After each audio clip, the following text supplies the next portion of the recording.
Hi guys, তো আজকের এই ভিডিওটা এখান থেকেই শুরু করছি। জানি অনেক লেট হয়ে গেছে এই ভিডিওগুলো দেওয়ার জন্য। তো দিদির বিয়ের দিন সকালবেলায় বৃদ্ধির জন্য তপু দিদি মানে আমার দিদি সাজিয়ে দিচ্ছিল, আর এটা ছিল আমার মাসির মেয়ের বিয়ে।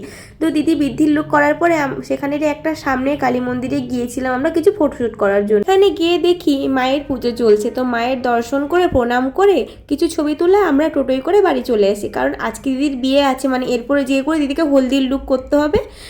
তো তারপরে বাড়িতে এসে করে দেখি পুরোহিত মশাইও চলে এসছে, আর এদিকে ব্যান্ড পার্টিও চলে এসছে। দিদি তাড়াতাড়ি করে খাওয়া দাওয়া করে নিচ্ছিল, কারণ দিদিই হচ্ছে দিদিকে হলদির সাজে সাজিয়ে দেবে। এদিকে দিদি কাকিমাদের সঙ্গে একটু নাচানাচি করে নিচ্ছিল, যেহেতু এসেছিল হচ্ছে ব্যান্ড পার্টি। তারপরে দিদির যে গায়ে হলুদের যে লুকটা সেটা করে দিয়েছিল, শাড়িই পরেছিল দিদি গায়ে হলুদে, আর খুব সুন্দর ফুলের জুয়েলারি পরেছিল। আর এটা ছিল আমার গায়ে হলুদের জন্য শাড়িটা। তো রেডি হয়ে তোমাদেরকে দেখাচ্ছি, কেমন লাগছে কমেন্টে জানিও। খুব তাড়াহুড়ো রেডি হয়েছি, মেকআপ তো চেঞ্জ করিনি, যা ছিল সেটাই। আমি রেডি হয়ে আস্তে আস্তে দেখি দিদির অলরেডি গায়ে হলুদের যে রিচুয়ালসগুলো ছিল সেগুলো শুরু হয়ে গেছে।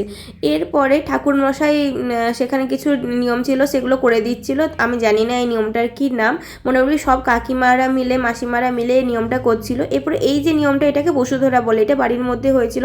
তারপরে আমি দিদির সঙ্গে আরও কিছু রিলস বানিয়ে নিয়েছিলাম। তার সঙ্গে রিলস বানানোর পরে আমি দুপুরের খাওয়া দাওয়ার জন্য চলে যাই। তো আজকের জন্য এইটুকুই, বাকি ভিডিওগুলো পরে আসবে। টাটা। ভিডিওগুলো কেমন লাগছে জানিও।